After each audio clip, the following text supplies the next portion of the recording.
Hello, welcome to Craft of the Draft season preview for the Dandenong Stingrays, the final part of our Coates Talent League preview series. And to round it out with me is Craft of the Draft analyst Jonty Ralph-Smith. Jonty, how are you? Yeah, very good. Dandenong always produce a lot of talent, so looking forward to analysing it.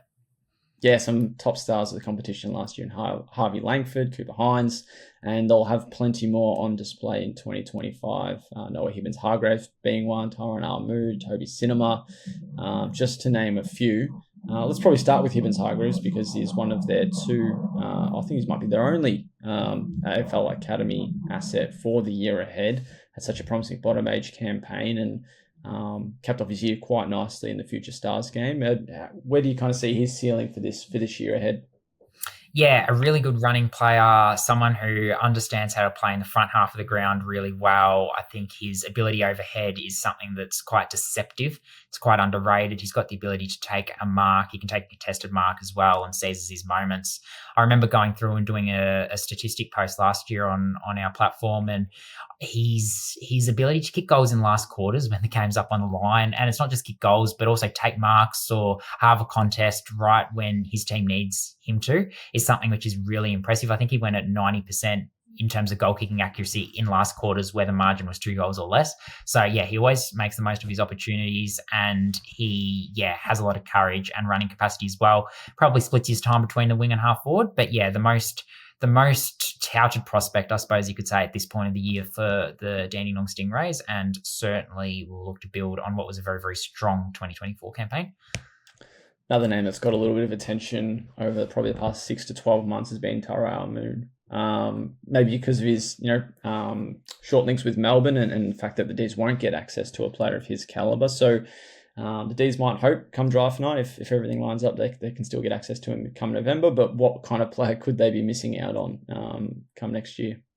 Yeah, he's someone who's a good, strong marking forward. Very hard to sort of move in a one-on-one contest. He's quite strong, and he actually spent some time in the ruck for Vic Country's summer hub. He was training there, but I think his best position, everyone clearly sees it as being that deeper key forward who, really owns the forward line. He showed some really nice glimpses for Dandenong last year. I think about a game against Bendigo Pioneers at Shepley Oval. I believe he kicked 4 goals in that one. So yeah, and also for Halebury as well, showed some nice signs. So for him, it'll probably be a matter of showing that he can get a little bit higher up the ground more consistently. And yeah, if he can pinch hit in the ruck as well, that just adds another string to his bow. I know Richmond were quite high on Tom Sims' ability to be a forward ruck type player. So yeah, that's an example of the importance of dual position type importance for key position players. Now, a name that D's fans will be keeping a very close eye on will be Toby Sinnema, a player who Absolutely. spent actually a couple years with Dandenong as a bottom major, and then again last year, and then heading into this season could have quite the impact. Got to train with the Demons over the summer alongside father-son prospect Kalani Y, and looked like he got plenty of mentorship and tutelage out of what was a week with Melbourne and training under Simon Goodwin and alongside Jack Viney and Christian Petrarca, Clayton Oliver. So that's going to do him quite well in the long run. But where do you kind of see his season starting? Where do you think he can get to by the end of the year? Yeah, to me, he's a really specialist winger. He's got the running capacity of a winger. He's a really good ball user as well, and is willing to run defensively when he gets the ball in the back line, understands how to set the game up. So, yeah, along with the disciplined running patterns, understands when to hold his width, understands when to impact a contest. So all of those things sort of bow themselves well for a winger. I guess if there's one thing, you probably want to make sure you're not pigeonholing a player to be a winger. Obviously, Caleb Winsor a couple of years ago got drafted as that specialist winger quite high, but then there are a couple of players in 2024 who were specialist wingers or specialist high half forwards, and maybe just didn't quite showcase their versatility enough or the ability to win the contested ball and these sort of things. So showcasing maybe a couple of different elements to his skill set, but he's given himself such a strong platform for 2025. He was one of the stronger players in the 2024 trial game for Vic Country against New South Wales ACT, and he's got a good athletic profile as well. He's speedy and he's played some senior footy at local level for Devon Meadows, so no doubt that would have helped him before you watched him at the D's training session. Three players we'll package together, but we'll kind of dive into them in some detail that you're keen to highlight? Josh Granger, Max Lee, Archie Leclerc, the three players that could have varying levels of success, but all quite high if they can really get reach those straps. Yeah, absolutely. So Josh Granger, Max Lee, both in the Vic Country Summer Hub over the summer. Josh Granger's probably a little bit of an unknown quantity. He's a 195 plus centimetre defender, but has only got very minimal talent league exposure. I think he played one game for Dandenong last year.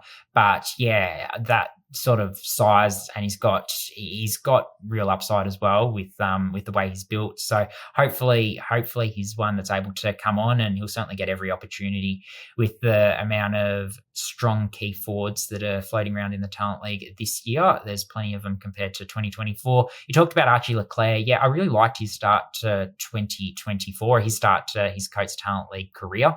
His ability to hit up and take marks is really impressive. He could kick some goals as well. He's a good set shot, and yeah, has the work rate to really impact up the ground. And Max Lee is one who was in their leadership group last year, the Dandenong Stingrays, a rebounding halfback, lightning quick, able to make things happen, hard to tackle, really agile. So those skills that you really want from a halfback and someone who is able to set the game up, make things happen, really impressive. Unfortunately suffered an injury playing school footy for St. Bede's in April. So we didn't see him for the rest of the year, but the small sample size that he gave us gives us plenty to be excited about for 2025. Two names who look to take on bigger roles this year as they continue their development and coming through the draft ranks. Mitch Toner, Marcus Prasad, two players who will be pretty big names to watch, even though they are still a little bit off, reaching their draft line. What do you see from them for the year ahead? Marcus Prasad's a small forward, so hopefully he's one who will be able to be at Taranamaru's feet, and be that crummer. And he's got creativity, and he's got the ability to find his way around goals. So that's really impressive, and he's got a bit of speed as well, which is showcased particularly in the Melbourne game of the under-16s national championships. I thought he was one of the better players there, and better players across the entire carnival for Vic Country. And then Mitch Toner, he's played some strong schoolboy footy for Caulfield, which will take priority through the middle of the year for him.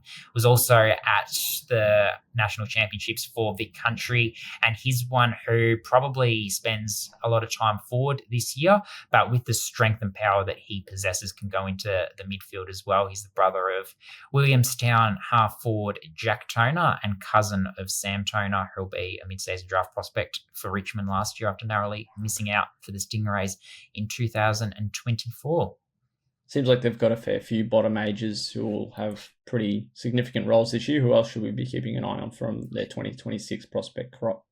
Yep, so they've got a couple of twins, Noah and Xavier Beavis, who are key position players that the Vic Country under-16s coaches spoke up with what they were able to produce at the championships last year. Noah Wiskin as well has got some raps on him. They've got Darcy Sizen, who's got some good athleticism. Then they've also got Gus Kennedy, who captained Vic Country's under-16s in 2024 and has real acceleration and burst from the contest. So hopefully we do get to see him a little bit through the midfield this year. But yeah, he's able to play his trade anywhere around the ground. He's got that flexibility and silky skill set. Jackson Phillips is another quicker sort of player. And then Kyle Harrison's hard to beat in a one-on-one and reads the play quite well off half back. So it's a strong crop of 2026 born talent that they'll be able to mix in with their 2025 borns. And who are the other players? Draft eligible, brother. And who are some of the other players that will be keen to keep an eye on this year? Yeah, JD Valet is one who's quite speedy. He showed some signs, I think, in the last couple of games that Dandenong played last year. He's got the ability to really excite in the forward half, brings a lot of energy. I think Riley Hilliard is a combative player who will never take a backward step, showed some really nice signs in that under-17s trial game that I referenced with Toby Sinnema dominating, and then Nate Merchant, another one to keep an eye on. So yeah, plenty of top age talent that's already been touted, plenty that are sort of on the precipice and have the capacity to push their cases, mixed in with the bottom ages as well. Well, Danny's season gets underway against Geelong come round one in late March, so that'll be of great focus for them in the weeks ahead. John T, thanks again for previewing everything of the draft and Coates Talent League, and look forward for the season that's to come. Absolutely. Thanks, Mitch. You can check all of our other Coast Talent League Club previews on Zero Hanger's YouTube page. You can head to zerohanger.com for all the latest news, views, and opinions on the draft.